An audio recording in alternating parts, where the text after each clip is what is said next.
तर एस्पायरंट्स, आजच्या या युनिक सेशन मध्ये तुमचं सर्वांचं पुन्हा एकदा स्वागत आहे. आज आपण ड्रग इन्स्पेक्टर सिरीज मध्ये एंडोक्राइन सिस्टम या सेक्शन मध्ये थायरॉइड, अँटीथायरॉइड अँड कॅल्शियमची होमिओस्टॅसिस या टॉपिक्सला आज आपण क्लिअर करणार आहोत.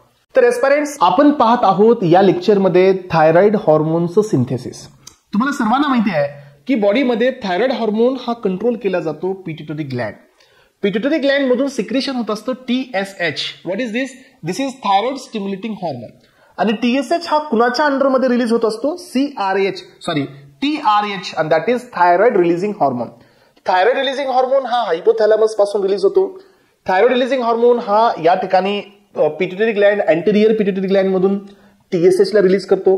थायरॉइड स्टिम्युलेटिंग हार्मोन हे रिलीज होतात एस्पायरंट्स आणि ते इथं येतात खाली थायरॉइड ग्लॅन्ड वरती. थायरॉइड ग्लॅन्डच्या स्ट्रक्चर मध्ये आपण पाहिलं हा H शेप्ड एक ग्लॅन्ड आहे आणि याच्यामध्ये दोन प्रकारचे सेल आहेत. त्यातील पहिला सेल आहे फोलिक्युलर सेल आणि सेकंड सेल आहे पॅरा फोलिक्युलर सेल, किंवा याला आपण इंटरस्टिशियल सेल असंही म्हणू शकतो, किंवा याला आपण सी सेलही म्हणू शकतो. मग आता आपण काय केलेलं आहे एस्पायरंट्स, इथं तुमच्या समोर जे एक स्ट्रक्चर दिसते एस्पायरंट्स, तर हे एक फोलिक्युलर सेल आहे. आपण त्या पूर्ण फोलिक्युलर सेल मधून एक फोलिक्युलर सेल घेतोय आणि त्याच्यामध्ये थायरॉइड हार्मोनचं सिंथेसिस कसं होतं हे तुम्हाला मी दाखवतोय. मग आता याच्यामध्ये तुम्हाला एवढ्या युनिक लेवलवरती का माहित असायला पाहिजे, कारण आपल्याकडे दोन हार्मोन आहेत जे फोलिक्युलर सेल पासून सिंथेसाइज होतात आणि एक हार्मोन आहे जो पॅराफोलिक्युलर किंवा सी सेल पासून सिंथेसाइज होतो, दॅट इज द कॅल्सिटोनिन. आणि इथं जे तयार होतात तर हे हार्मोन्स असतात एस्पायरंट्स तुमचे T3 आणि T4, that is triiodothyronine and the tetraiodothyronine. तर एस्पायरंट्स, महत्वाचं काय माहितीये का की T3 आणि T4 हे हार्मोन्स बनवण्यासाठी तुम्हाला दोन प्रकारचे रॉ मटेरियल लागतात. त्यातलं पहिलं रॉ मटेरियल आहे दॅट इज आयोडीन, आणि सेकंड रॉ मटेरियल आहे ते म्हणजे तुमच्याकडे असणारं प्रिकर्सर जे आपण ऑटोनॉमिक नर्वस सिस्टम मध्ये पाहिलेलं आहे, दॅट इज थायरोसिन. हे दोन कॉम्पोनंट तुम्हाला पाहिजेत. मग आपण ज्या वेळेला आयोडीन घेतो, ज्यावेळेला आपण आपल्या बॉडीमध्ये साल्ट थ्रू घेत असाल किंवा काही फूड थ्रू घेत असाल, तर हे आयोडीन आपल्या ब्लड सर्क्युलेशन मध्ये एंटर करते एस्पायरंट्स. आणि आता आपण फोलिक्युलर सेलमध्ये याचा यूज कसा होतो, फोलिक्युलर सेलमध्ये हे आयोडीन कसं युटिलाइज केलं जातं फॉर द T3 आणि T4 प्रोडक्शन, हे या ठिकाणी पाहत आहोत. इथं माझ्यासमोर एक फोलिक्युलर सेल आहे. हा जो स्पेस आहे एस्पायरंट्स तो त्याच फोलिक्युलर सेल मधला ल्युमेनचा स्पेस आहे, कारण आपल्याकडे हे पूर्ण एक फोलिक्युलर सेल आहे आणि मधल्या साईडला त्याच्याकडे थोडंसं ल्युमेनचा पण पार्ट आहे. मग आता मी या ठिकाणी ब्लड सर्क्युलेशन मधून हे मी आयोडाइड पिकअप करतोय. सो हे ब्लड सर्क्युलेशन मधून मी पिकअप करतोय, दॅट इज I-. इथे एक ट्रान्सपोर्टर असतो, that transporter is called as NIS. Sodium iodide हा सिम्पोर्टर असतो एस्पायरंट्स, हा इथून याला ट्रॅप करतो. हे आयोडाइड हे मध्ये येतं आणि या साईडला सो जे मध्ये आता ल्युमेन साइड आहे, ल्युमेन साइड तुम्हाला समजते एस्पायरंट्स. तर हे पहा आपण काय केलेलं आहे की तुमच्या या थायरॉइड ग्लॅन्ड मध्ये, हे पहा हा थायरॉइड ग्लॅन्ड आहे, तर याच्यामधला एक फोलिकल आपण झूम करतोय. तर हा फोलिकल असा नाहीये जसं तुम्हाला वाटतंय, हा फोलिकल हा अशा प्रकारचा आहे, म्हणजे ही त्याची मेम्ब्रेन आहे एस्पायरंट्स आणि ही मधला जो स्पेस असतो तर तो स्पेस आहे ल्युमेनचा. इथं तो दाखवलेला नाहीये पण मी तुम्हाला सांगतोय, कारण काय याच्यामध्ये ही प्रोसेस जी दिसते ना तुम्हाला, दिस इज एंडोसायटोसिस, ही पण एक्झाम मध्ये आलेली आहे. कॉम्पिटिटिव्ह एक्झाम मध्ये याच्यावरती पण क्वेश्चन्स एस्पायरंट्स विचारण्यात आलेले आहेत, समजून घ्या. तर हा तुमचा ट्रॅप झालेला आहे, ही फर्स्ट प्रोसेस इथं कंप्लीट झाली. त्यानंतर हा आयोडाइड इथं एक अजून ट्रान्सपोर्टर असतो ल्युमेन साइडला, अलग लक्षात. या ट्रान्सपोर्टरचं नेम असते एस्पायरंट्स दॅट इज द पेनड्रिन. हा पेनड्रिन ट्रान्सपोर्टर असतो जो की तुमच्या हा I- ला ल्युमेन मध्ये पास करतो आणि lumen containing the thyroid peroxidase, that is also known as a thyroperoxidase. आणि हा I- हा I+ मध्ये ऑक्सिडाइज होतो. So this is iodinium. हा एक प्लस चार्जचा झालेला आहे, इलेक्ट्रॉन डिफिशियंट झालेला आहे. इथं हा इलेक्ट्रॉन रीच होता, याचे इलेक्ट्रॉन कोण पिकअप केले एस्पायरंट्स, याच्यासोबत दोन बाय प्रोडक्ट इथं तयार झालेले आहेत with the help of the H2O2. Hydrogen पेरऑक्साइडच्या प्रेझेन्स मध्ये ही रिएक्शन पॉसिबल झाली आणि this is called as a the oxidation. इथं तुमचं ऑक्सिडेशन झालेलं आहे एस्पायरंट्स. आणि I+, HOI आणि EOI असे तीन मॉलिक्युल तुम्हाला इथं मिळालेले आहेत. यामध्ये जो तुमचा EOI असतो तर तो काय असतो सांगा, दिस इज एन्झाईम लिंक्ड हायपोआयोडेट आणि HOI असतो हायपोआयोडस ऍसिड.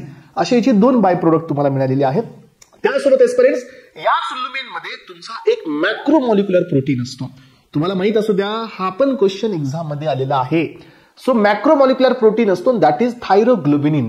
थायरोग्लोबिनिन हा जवळजवळ more than 112 to more than 112 एवढ्या मॉइटीचा, कोणत्या मॉइटीपासून, टायरोसिन मॉइटीपासून बनवलेला हा एक मॅक्रोमॉलिक्युलर प्रोटीन असतो दॅट इज कॉल्ड TG. मग आता हा जो टीजी आहे, ह्या टीजी वरती आपलं रॉ मटेरियल तयार होतं, that is MIT and DIT.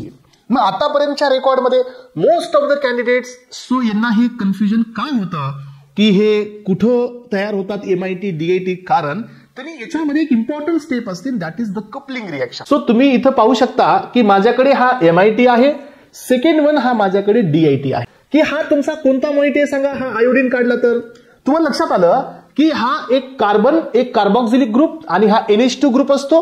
So this is CH2, हे फिनाइल आणि हायड्रॉक्सी. हे आतापर्यंत तुमचं काय झालं parents, so this is called phenylalanine. हा एक OH पोझिशन आला, पॅरा पोझिशनला OH जर इथं आपण ऍड केला तर हे झालं पूर्ण टायरोसिन. मग आता आपण आधी काय करतोय की ह्या टायरोसिन वरती आपला जो आयोडिनियम झालेला आहे ना, तर तो इथं आपण ऍड करतो. किती नंबर पोझिशनला ऍड करतो पहा, 1, 2, 3 नंबर पोझिशनला आपण एक आयोडिनियम म्हणजे I+, अलग लक्षात, हा आपण एका टायरोसिन मॉइटीवरती ऍड करतो. मग आता एका टायरोसिन मॉइटीवरती आपण याला ऍड केल्यानंतर तुमचं काय झालं, मोनो आयडो टायरोसिन, अलग लक्षात, monoiodotyrosine, and that is called as MIT. तसंच आपण इथं काय केलं सांगा, इथं आपण ते आयोडिनियम जे आहे I+, तर हे आपण 2 पोझिशनला ऍड केलेलं आहे. सो 2 पोझिशनला ऍड केल्यानंतर आपल्याला काय मिळालं, डाय आयडो टायरोसिन. म्हणजे काय की आयोडीन हा 3+5 असं 2 पोझिशनला आपण ऍड केला, आणि अशा आपण मल्टिपल MIT आणि मल्टिपल DIT इथं तयार केले. ही स्टेप कुठली आहे सांगा फ्रेंड्स, कन्फ्युज करू नका बरं का, मी परत एकदा सांगतोय. तर ही स्टेप इथली आहे जिथं MIT आणि DIT तयार होतात. मग तुम्ही ना सर टायरोसिन कुठून मिळाला, बेटा हा thyroglobulin is a rich source of tyrosine, हा इथून मिळाला. आयोडीन कुठून मिळाला, हे पहा बेटा, इथून आपण पेंड्रिन थ्रू आयोडीन इथं पास केला होता.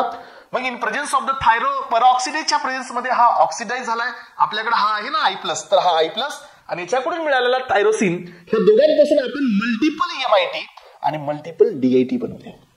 आणि फायनली काय कळालं की हे MIT आणि DIT तयार झाल्यानंतर ही still they attach to the thyroglobulin. मग आता फायनल स्टेप काय माहितीये का, आता आपण खूप सारे MIT तुमच्या समोर इथं एकच दिलेत, पण असं नाहीये, खूप सारे MIT आणि खूप सारे DIT इथं आता अवेलेबल आहेत as per the source of the iodinium. याच्या सोर्स वरती आपल्याकडे एवढे इथं MIT DIT अवेलेबल आहेत एस्पिरंट्स. मग आता आपण केलं काय पहा, की आपण 2 पद्धतीने चाललोय. सो इथं 2 पॉसिबिलिटी आहेत एस्पिरंट्स. त्यातील पहिली पॉसिबिलिटी ही आहे की एक MIT आणि दुसरा DIT हा एकामेकांसोबत काय करेल, कपल करेल. आणि दुसरी पॉसिबिलिटी आहे की एक DIT आणि दुसरा DIT एकामेकांसोबत कपल करेल. आणि ही कपलिंग रिएक्शन मी तुम्हाला इथं देतोय, ही रिएक्शन वापस केली त्रिपाठीमध्येच दिलेली आहे. तुम्ही तिथं रेफरन्स पाहाल तर तुम्हाला ही रिएक्शन मिळेल. तर रिएक्शन होते कशी पहा असताना, इथं तुमच्या समोर दिसतंय की या ठिकाणी हा जो एक DIT आणि एक MIT आहे, तर यामधील या ऑक्सिजन हायड्रॉक्सिल ग्रुप मधला हा H आणि या मॉइटी मधला हा पूर्ण इथं जे दिसतंय तुम्हाला सबस्टिट्यूशन CH2CH COOH आणि हा NH2 हे इथून रिलीज होईल आणि या दोघांची कपलिंग होईल एस्पिरंट्स. तर कपलिंग होऊन इथं तुम्हाला काय मिळालं, इकडल्या याच्यावरती एक आयोडीन होता, इकडे तुमचे 2 आयोडीन होते. तर आता तुम्हाला काय मिळालं, 3, 5 and 3'. 3, 5 आणि हा 3' आहे, ट्राय आयडोथायरोनिन तुम्हाला इथे मिळाला आणि एक T3 इथं तुम्हाला सिंथसाइज होताना पाहायला मिळाला. मग आता अशीच कपलिंग जर 2 DIT मध्ये होत असेल तर एस्पिरंट्स, तर सेम पद्धतीची कपलिंग जर समजा तुमच्या इकडेही DIT आहे, इकडेही DIT आहे, तर तुम्हाला कसं मिळेल, 3, 5, 3', 5'. ट्राय नाही, आता टेट्रा आयडोथायरोनिन मिळेल. आणि म्हणून एक MIT एक DIT will give the T3 and एक DIT आणि दुसराही DIT जर असेल तर तुम्हाला इथं मिळेल T4. पण याच्यामध्ये इम्पॉर्टंट कोणतं असतं माहितीये, याच्यामध्ये T3 हा इम्पॉर्टंट असतो रॅदर दॅन T4. त्याचं पण रिझन तुम्हाला मी सांगतो. आणि हे पहा, मग फायनली आपल्याला काय मिळालं, सो इथं आपल्याकडे इथं TG plus MIT plus DIT याच्यासोबतच आपल्याला काय मिळाले हे पहा, इथं कपलिंग झाल्यानंतर aspirants you will get the T3, T4, MIT, DIT. तुला सर इथं वापस MIT DIT कशामुळे, बेटा मी आधी सांगितलं आपल्याकडे हे खूप अनलिमिटेड आहे. जेवढे आपल्याकडे आयोडिनियम आहेत तेवढे आपल्याकडे MIT DIT आहेत, त्यामुळे इथं दाखवले. तुम्ही डायग्राम करत असताना इथं नाही दाखवलं तरीही चालतं. मग आता हा जो मॅक्रोमॉलिक्युलर प्रोटीन आहे म्हणजे कोण, थायरोग्लोबिनिन, त्याच्याकडे कोण आहेत, T3, T4 हे त्याला अटॅच आहेत. तर आता हे तुमच्या लुमेन मधून वापस कुठे निघाले एस्पिरंट्स, वापस हे मेम्ब्रेन मध्ये चालले. तर हे वापस रिअपटेक होत असतं. दिस इज कॉल्ड ॲज अ एंडोसायटोसिस. एंडोसायटोसिस म्हणजे काय, ते जे कोलायडल किंवा कोलाइड्स आहे त्याला यामध्ये असणाऱ्या ल्युमेनला आपण कोलाइट्स पण म्हणतो. इथे डायग्रामचं इथं नाव पण देण्यात आलेलं आहे पहा. तर हे वापस कुठे निघाले ऍस्पिरंट्स, हे वापस मेम्ब्रेन मध्ये चाललंय. This process is called as a endocytosis. आणि हे एंडोसायटोसिसनी हा तुमचा टीजी मध्ये येतो आणि प्रत्येक सेलमध्ये आपल्याकडे एक लायटिक बॉडी असते, that is the vesicle, and this is lysozyme. Lysozyme मध्ये हे मॉलिक्यूल एंटर करतो पूर्ण with the MIT DYT plus T3 T4. आणि याच्यापासून इथं पहा हा T3 आणि T4 इथून ब्रेक होऊन aspirants now it is ready to release. आणि हे T3 T4 रिलीज होत असतात इथं ब्लड सर्क्युलेशन मध्ये. आणि हे फायनल स्टेप असते सिक्रिशनची, जिथं T3 T4 हे कुठे एंटर करतात, ब्लड मध्ये.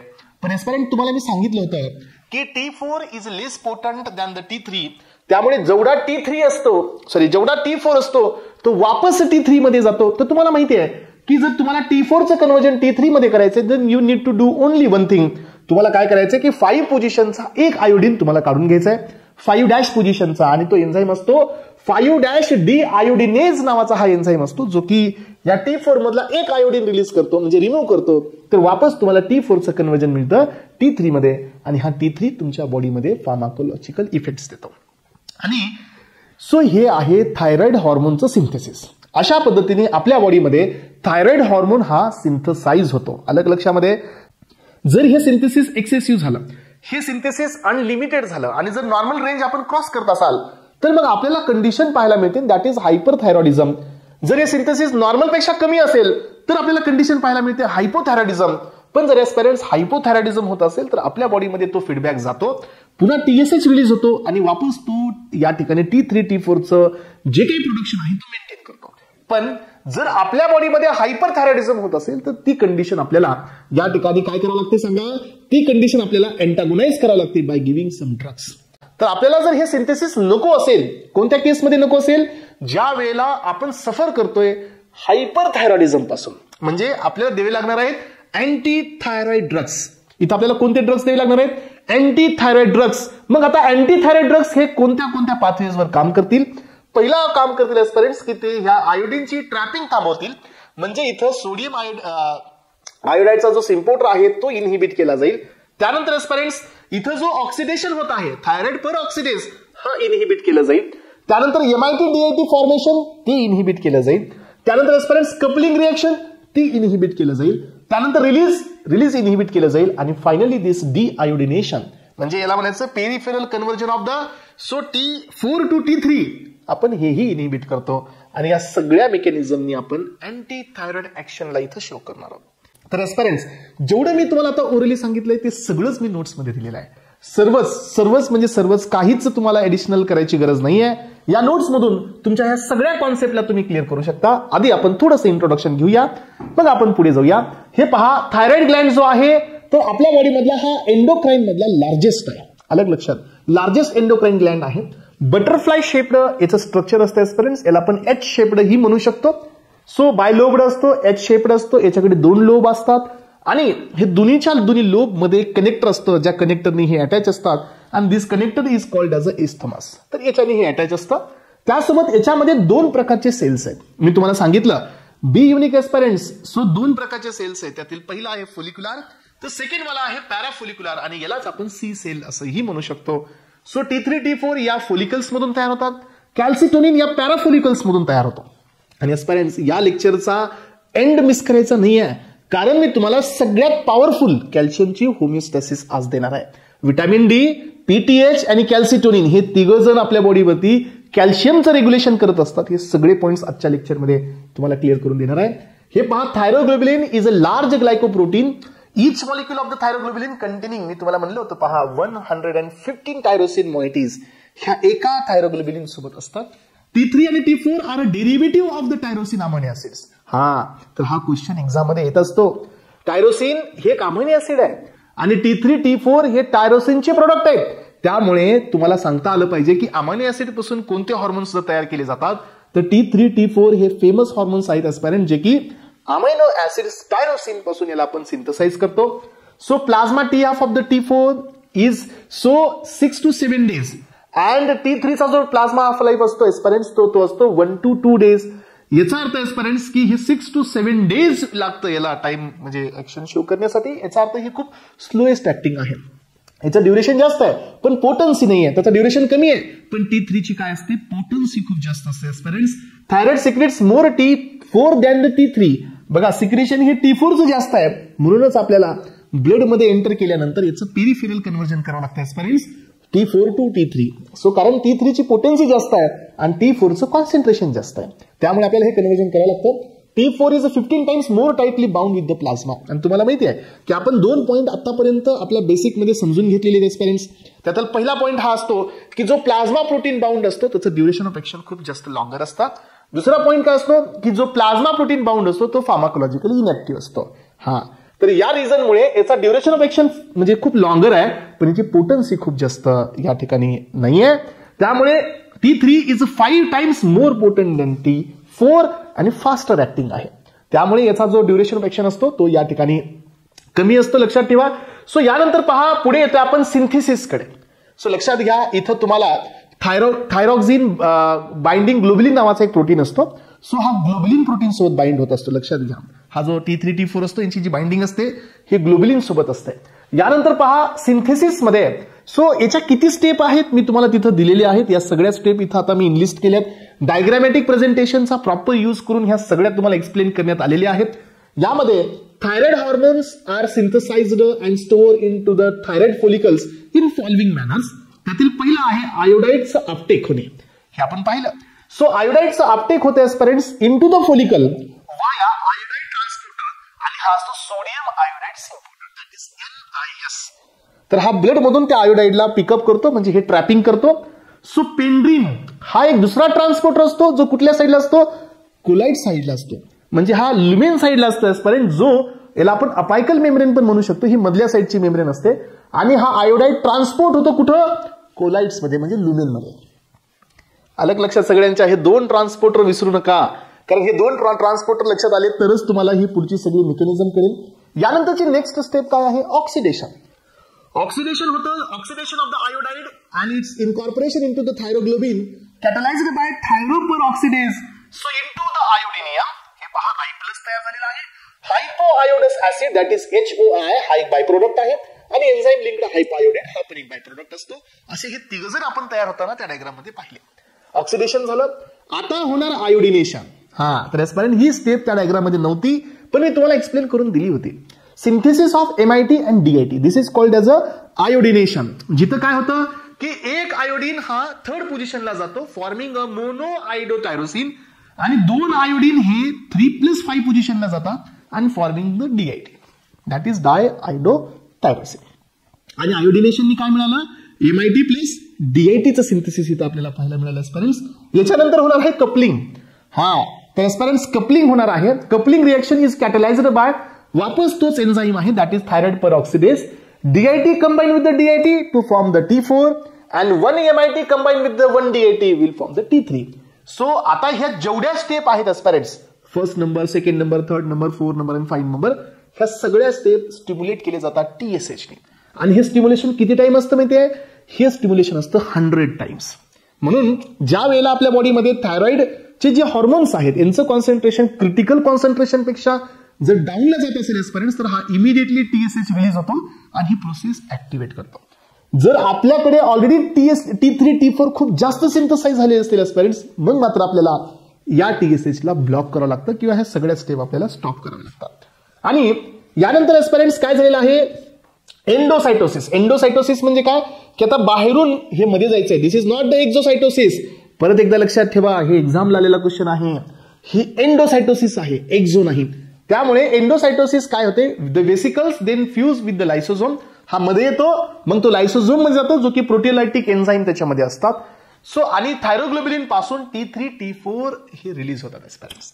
आणि जो थायरोग्लोबुलिन प्लस MIT DIT असते ही रिसायकल होते. अलग लक्षात, त्या डायग्राम मध्ये पहा, हे पहा तुम्हाला मी डायग्राम देत असताना या गोष्टी क्लिअर करून दिलेल्या आहेत. सो इथं तुम्ही पाहू शकता हे MIT DIT हे रिसायकल होत आहे. अलग लक्षात, हे रिसायकल होत आहे. सो TG सहित हे रिसायकल होते पहा. आणि जे T3 T4 आहेत हे रिलीज होत आहे. हे फक्त बाहेर पडणार आहेत, हे आता ब्लड सर्क्युलेशन मध्ये एंटर करणार आहेत एस्पिरंट्स. आणि जसं हे रिलीज झाले तसं मग आता यांचं पेरिफेरल कन्व्हर्जन होणार आहे. कशाचं कशामध्ये, T4चं कन्व्हर्जन T3 मध्ये. का, याचं कारण पण तुम्हाला सांगितले. लिव्हरमध्ये आणि किडनीमध्ये हे मेजर कन्व्हर्जन होतं T4 is converted into the T3 with the help of 5-deiodinase. हा एन्झाईम आहे, लक्षात ठेवा.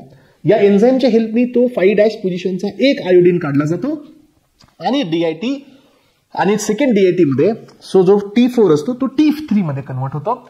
सो कारण का मेटाबॉलिक क्लिअरन्स याचा फास्ट आहे, 20 टाइम्स फास्टर आहे T4 पेक्षा. त्यासोबत हे 5 टाइम्स T3 मोर ऍक्टिव्ह आहे, म्हणजे मोर पोटंट आहे दॅन T4. आणि T4 ची ही प्लाझ्मा प्रोटीन बाइंडिंग कशी असते, जास्त असते. अलग लक्षात. त्याच्यामुळे तो फार्माकोलॉजिकली इनएक्टिव्ह बी असतो आणि त्याची ड्युरेशन ऑफ ऍक्शन जास्त असते. सो त्यामुळे आपण हे कन्व्हर्जन करून घेतलेलं आहे. मग आता आपल्याला हे लक्षात ठेवायचं की ही प्रोसेस, सो इथं किती टाइम दिसते तुम्हाला, येस 20 टाइम्स, इथं 5 टाइम्स दिलेला आहे. 5 times. So T3 is more active. 5 times आहे का 15 एकदा चेक करू आपण. यानंतर पहा, या ठिकाणी आपण थायरॉइडचे फंक्शन्स पाहतोय. सो थायरॉइडचे फंक्शन्स मध्ये पहा.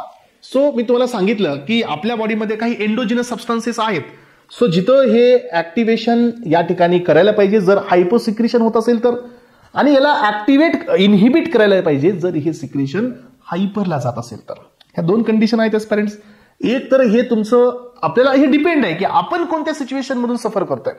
सो आपण जर समजा आपण या ठिकाणी हायपोसिक्रेशन मधून सफर करतोय तर आपल्याला इथं TSH ची गरज आहे. आपल्याकडे दोन कॉम्पोनंट आहेत, एक TRH आणि एक TSH. TRH कोण असतो, तर हा हायपोथॅलॅमस पासून रिलीज झालेला एक सिक्रेटिंग फॅक्टर असतो. तर हा रिलीज करत असतो TSH ला आणि TSH रिलीज करत असतो T3 आणि T4 ला. त्यामुळे हा रिलीजिंग फॅक्टर आहे. जसं जर आपल्याकडे जर एंडोजिनस पाहिलं आपण, एक्झोजिनस नाही, बॉडीमध्येच जर समजा T3 T4चं कॉन्सन्ट्रेशन हे नॉर्मल पेक्षा जास्त होत असेल पेरेंट्स, तर मग आपल्याला याचा इनहिबिटर पण द्यावा लागतो. आणि तुम्हाला सर्वांना माहिती आहे की सोमॅटोस्टॅटिन जो आहे तर हा एक पॅनक्रियाटिक हॉर्मोन आहे. सो जो की डेल्टा सेल पासून सिक्रेट होत असतो आणि हा T3 T4चा या ठिकाणी अँटागोनिस्ट असतो, म्हणजे TSH चा हा अँटागोनिस्ट असतो, म्हणजे हे इनहिबिटर आहे. मग आता आपल्याकडे 1-2 इंटरॅक्शन आहेत पेरेंट्स. हे इंटरॅक्शन याच्यामधील हे इंटरॅक्शन थोडंसं इम्पॉर्टंट आहे. So CYP3A4 inducers like rifampin, the phenytoin and the carbamazepine हे accelerate करतात metabolism of the T4. So T4 चं metabolism CYP stand for what? Cytochrome P oxidase. P stand for pigment. हा 450 काय असतो माहितीये का तुम्हाला पेरेंट्स? 450 याचा लॅम्बडा मॅक्स असतो, लक्षात ठेवा. CYP450 हा एक एन्झाईम आहे. आपल्या बॉडीमध्ये मॅक्सिमम रिएक्शन्स हे CYP ने होतात, म्हणजे मोर दॅन 70%. आणि त्या CYP मध्ये सगळ्यात जास्त हा 3A4 असतो, म्हणजे मोर दॅन 50% या CYP मध्ये 3A4 मेटाबॉलिझम करतो. तर हा T4 या एन्झाईमनी मेटाबोलाइज होतो. तर हे सगळे ड्रग्स याचे इंडुसर आहेत. इंडुसर म्हणजे कोण असतात सांगा, तर याचे ऍक्टिव्हेटर आहेत. लक्षात घ्या, याचे काय आहेत? ऍक्टिव्हेटर आहेत. आणि हे ऍक्टिव्हेटर या ठिकाणी या एन्झाईमला ऍक्टिव्हेट करतील तर T4 T3चं मेटाबॉलिझम फास्ट होईल ऍस्पायरन्स, तर त्यांचे इफेक्ट्स आपल्याला पाहायला मिळणार नाही. आणि इथं हे इंडुसर यांचा CP डाऊनला घेऊन जातील. त्यासोबत sucralfate, iron, calcium, proton pump inhibitors ही रिड्यूस करतात तुमचा L-थायरॉक्सिनचं ऍब्झॉर्प्शन. म्हणजे L-थायरॉक्सिनचं ऍब्झॉर्प्शन होणार नाही तर मग ऍस्पायरन्स T3 T4चं प्रोडक्शन ही होणार नाही. याचा अर्थ हे तुमचे T3 T4चं प्रोडक्शन कमी करणारे, म्हणजे हे हायपोथायरॉइडिझम दाखवत आहे. आणि हे हायपोथायरॉइडिझमचा इफेक्ट पाहायला मिळतो आपल्याला, कारण का आहेत हॉर्मोन्स पण यांचं मेटाबॉलिझम खूप फास्ट होत आहे. ठीक आहे, चला तर एस्पायरन्स आता आपण पुढे चाललेले आहोत नेक्स्ट बीट कडे, आणि तो आहे या थायरॉइड हॉर्मोनचे फार्माकोलॉजिकल ऍक्शन्स. फार्माकोलॉजिकल ऍक्शन्स जे आपल्या बॉडीमध्ये एक्झर्ट होतात. T3 T4चा काय रोल असतो आपल्या बॉडीमध्ये, तो इथं आपण सांगायला जातोय एस्पायरन्स. तर या एका टेबल फॉर्म मध्ये मी तुम्हाला एकदम सिस्टमॅटिकली दिलेलं आहे की इफेक्ट ऑन मेटाबॉलिझम काय आहे. तर हे पहा, सो हे इन्क्रीज करतं ब्रेकडाऊन ऑफ द फॅट. म्हणजे T3 T4चा फॅट वरती इफेक्ट असतो लिपोलायसिस. म्हणजे जे आपल्याकडे स्टोरेज फॉर्म आहे तो कोण असतो, TG. तर हे त्यांचं ब्रेकेज करतं, तिथं इस्टर बॉन्ड ब्रेक केला जातो.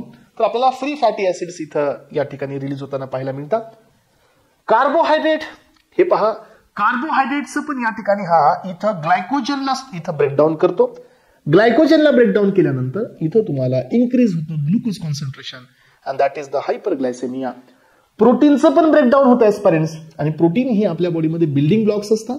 जे प्रोटीनचं ब्रेकडाऊन होत असेल यांच्यामध्ये पेप्टाइड बॉन्ड असतो, आणि हा बॉन्ड जर ब्रेक होत असेल एस्पायरन्स तर या ठिकाणी T3 T4 हे वेट लॉस पण करतात. यानंतर पहा, basal metabolic rate that is BMR. तर हा बीएमआर काय असतं आधी ते समजून घ्या. बीएमआरचा या ठिकाणी मिनिंग असतो minimum amount of energy in the form of calories that our body required to complete its normal function. So याचा अर्थ कमीत कमी एनर्जी लागणे आपल्या बॉडीचे सगळे फंक्शन्स मेंटेन करण्यासाठी, दॅट इज द बीएमआर. आणि हे T3 T4 hormones BMR regulate करत असतात. आलं लक्षात. सो बेसल मेटाबॉलिक रेट जो असतो त्याला रेग्युलेट करण्याचं काम, कारण हे पहा हे जे T3 T4 आहेत ना हे कॅलोरीजेनिक हॉर्मोन्स आहेत आणि हे आपल्या बॉडीमध्ये सो हे ब्रेकडाऊन करून आपल्याकडे काय करताय, फ्री फॉर्म अवेलेबल करताय ज्याचा आपण वापर करू शकतो ऍज अ एनर्जी सोर्स. इकडे ग्लुकोजचं कॉन्सन्ट्रेशन वाढतंय, इकडे प्रोटीनला बी ब्रेकडाऊन करताय, तिकडे फ्री फॅटी ऍसिडचं पण रिलीज होतंय. त्यामुळे बीएमआर इथं रेग्युलेट होतं. त्यानंतर पहा इफेक्ट हा ब्लडवरती काय आहे, तर हे इरिथ्रोपोएसिस म्हणजे आरबीसीचं प्रोडक्शन वाढवणारा हॉर्मोन आहे. T3 T4 यांचा रोल असतो आपल्या बॉडीमध्ये आरबीसीचं प्रोडक्शन करणे. म्हणून पहा आता क्वेश्चन कसा येऊ शकतो, जर एस्पिरंट्स आपल्या बॉडीमध्ये हायपोथायरॉइडिझम जर होत असेल then this person is liable to suffer from the anaemia. आलं लक्षात. जर आपल्या बॉडीमध्ये T3 T4चं कॉन्सन्ट्रेशन जर नॉर्मल पेक्षा कमी होत असेल तर त्या पर्सनला अॅनिमिया होण्याचे चान्सेस जास्त असतात. What is this, this is decreasing the oxygen carrying capacity. कशामुळे, आरबीसीच्या कमी कॉन्सन्ट्रेशनमुळे. आलं लक्षात. त्यामुळे सो यानंतर पहा इफेक्ट ऑन द किडनी. तर हे मेंटेन करतं H2O अँड इलेक्ट्रोलाइट बॅलन्स. म्हणजे हे आपल्या बॉडीमध्ये सो वॉटरचं मेंटेनन्स म्हणजे जे आपल्या कलेक्टिंग डक्टवरती जे ॲक्वापोरिन चॅनल्स असतात ना तिथून हे वॉटरला रिअब्स करतं. हे डिपेंड आहे. हे डिपेंड आहे की आपण कोणत्या कंडिशनमध्ये आहोत. समजा आपण समरमध्ये आहोत तर आपल्या बॉडीमध्ये वॉटरला प्रिझर्व करणं हे अनिवार्य आहे. त्यामुळे हे hormones T3 T4 so वॉटरचं maintenance करतात, इलेक्ट्रोलाइटला पण मेंटेन करतात आपल्या बॉडीमध्ये. त्यानंतर पहा effect on the heart. So increases the sodium potassium ATPase activity. त्यामुळे फोर्स ऑफ कॉन्ट्रॅक्शन वाढतं एस्पिरंट्स. सो त्याच्यामुळे ऑक्सिजन या ठिकाणी कंझम्पशन पण वाढतं एस्पिरंट्स. इथं पहा so increases the oxygen consumption and increase the tendency of the dysrhythmia. म्हणजे थोडंसं इथं रिदम मिसमॅच होऊ शकतं. कशामुळे, so due to the activity of sodium potassium ATPase. आलं लक्षात याच्यामुळे. आणि यानंतर पहा एक महत्वाचा हा इम्पॉर्टंट फंक्शन आहे आणि हे फंक्शन असतं फर्टिलिटीवरती. तर लक्षात ठेवा पेरेंट्स, दोन प्रकारचे स्टेटमेंट तुम्हाला माहित असायला पाहिजे. त्यातील पहिलं स्टेटमेंट आहे फर्टिलिटी आणि सेकंड स्टेटमेंट असतं स्टरिलिटी. ज्यावेळेला आपण बायोलॉजीमध्ये किंवा ज्यावेळेला आपण फार्माकोलॉजीमध्ये स्टरिलिटी हा वर्ड यूज करूया त्यावेळेला त्याचं मिनिंग वेगळं आहे. ज्यावेळेला आपण हा वर्ड मायक्रोबायोलॉजीमध्ये किंवा सुटिक्समध्ये यूज करूया त्यावेळेला त्याचं मिनिंग वेगळं आहे. इथं स्टरिलिटीचा अर्थ असा असतो की those womans so enable to reproduce, ज्यांचं रिप्रोडक्शन पॉसिबल नाही आहे यांना आपण स्टरिलिटी म्हणतो. आणि फर्टिलिटी याचा अर्थ काय, जे रिप्रोड्यूस होऊ शकतात म्हणजे फर्टिलिटी. हे दोघांमधलं अंतर पहा. सो फर्टिलिटीचा एक महत्वाचा, हे जर हॉर्मोन नसेल एस्पिरंट्स तर आपल्याला हायपोथायरॉइडिझम होतं. T3 T4 जर अवेलेबल नसेल तर आपल्याला हायपोथायरॉइडिझम होतं. हायपोथायरॉइडिझम हा इम्पेअर करतो फर्टिलिटी. लक्षात ठेवा, हायपोथायरॉइडिझम इम्पेअर करतो fertility. Women we suffer from the oligomenorrhoea. म्हणजे याचा अर्थ काय की मेरिस्टम सायकलमध्ये इररेग्युलरिटीज येतात आणि त्यामुळे त्याचा ड्युरेशन वाढतो. सो त्यामुळे इथं जे प्रेग्नन्सीचे चान्सेस असतात ते कमी होतात आणि या ठिकाणी येऊ शकते स्टरिलिटी. त्यामुळे हा तुमचा T3 आणि T4 हे हॉर्मोन्स फर्टिलिटीसाठी पण खूप इम्पॉर्टंट असतात. चला तर एस्पिरंट्स इथपर्यंत तुम्ही सर्व पाहिलं थायरॉइड बद्दल. आता आपण असं अझ्युम करतोय की we are suffering from the hyperthyroidism and now we wanted to block each and every step. आणि लक्षात घ्या एस्पिरंट्स, आतापर्यंत जे समजलं तेच इथं पण असणार आहे, कारण आपल्याला हे थायरॉइडचं जे सिंथेसिस आहे ते स्टॉप करायचं आहे. आपल्याला T3 T4 नको आहे. मग तुम्ही कसं ब्लॉक करू शकता हे सिंथेसिस. सो ट्रॅपिंग ब्लॉक करा, ऑक्सिडेशन ब्लॉक करा, आयोडिनेशन ब्लॉक करा, कपलिंग ब्लॉक करा, एंडोसायटोसिस ब्लॉक करा, रिलीज ब्लॉक करा, किंवा पेरिफेरल कन्व्हर्जन चालले ना T4चं T3 मध्ये तेही ब्लॉक करू शकतो आपण. या सगळ्या ड्रग्सने आपण याला ब्लॉक करतोय एस्पिरंट्स. इथं पहा. मग आता अँटीथायरॉइड ड्रग्स हे कोण आहेत? Antithyroid drugs are medication so that reduces the production or effect of the thyroid hormones. That is T3 T4चं प्रोडक्शन कमी करायचं आहे किंवा त्याचा इफेक्ट आपल्याला नल करायचा आहे. So to use to treat hyperthyroidism. याचा वापर आपण कधी करतोय? हायपरथायरॉइडिझम मध्ये करतोय एस्पिरंट. जस्ट सो ज्या ठिकाणी आपल्या बॉडीमध्ये T3 T4चं प्रोडक्शन हे एक्सेसिव्ह झालेलं आहे. मग आपण यांना कसं काम करायला लावतोय सांगा. सगळ्यात पहिलं आपण ब्लॉकिंग करतोय थायरॉइड हॉर्मोनचं सिंथेसिस, इनहिबिट करतोय हॉर्मोनचं रिलीज, सो डिस्ट्रॉय करतोय थायरॉइड टिश्यू. हा हे पण एक आपल्याकडे ऑप्शन आहे. ब्लॉकिंग करते पेरिफेरल कन्वर्जन. एक तर तुम्ही ट्रॅपिंग ब्लॉक करा, ऑक्सिडेशन ब्लॉक करा, कपलिंग ब्लॉक करा, आयोडिनेशन ब्लॉक करा, दे रिलीज ब्लॉक करा, पेरिफेरल कन्वर्जन ब्लॉक करा, किंवा तो थायरॉइड फोलिकलला डिस्ट्रॉय करा.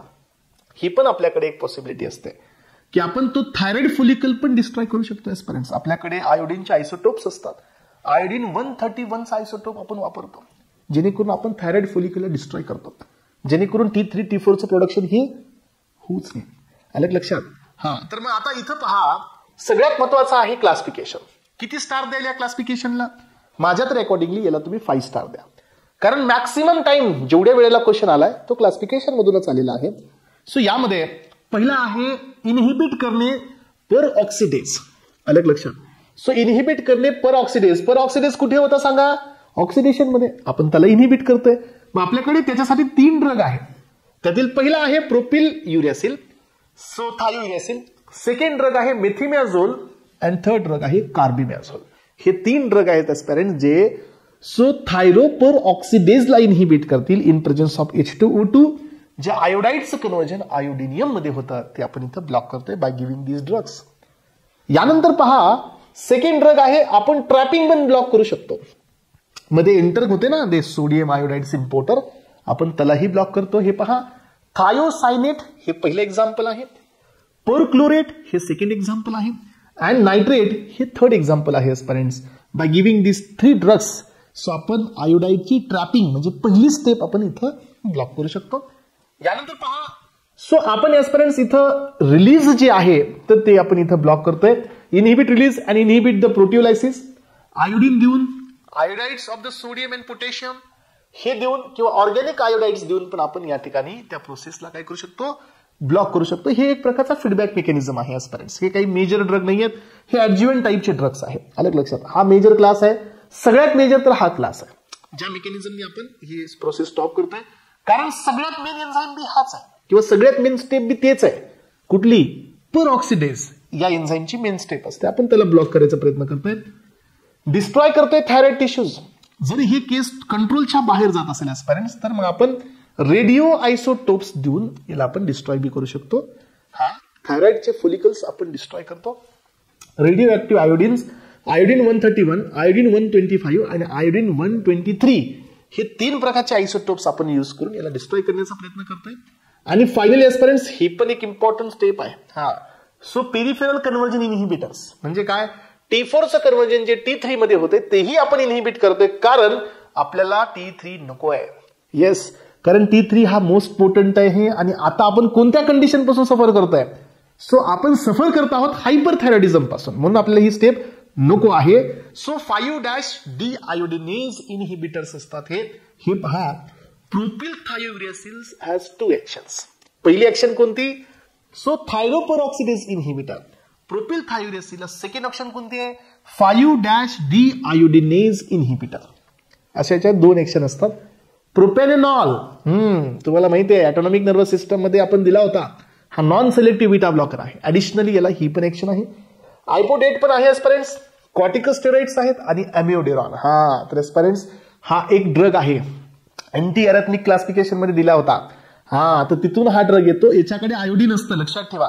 हा ब्रॉडेस्ट स्पेक्ट्रम ड्रग आहे आणि याच्याकडे आयोडीन असल्यामुळे it can be responsible for the hypothyroidism और हायपरथायरॉइडिझम हे याचा प्रॉब्लेम असू शकतो.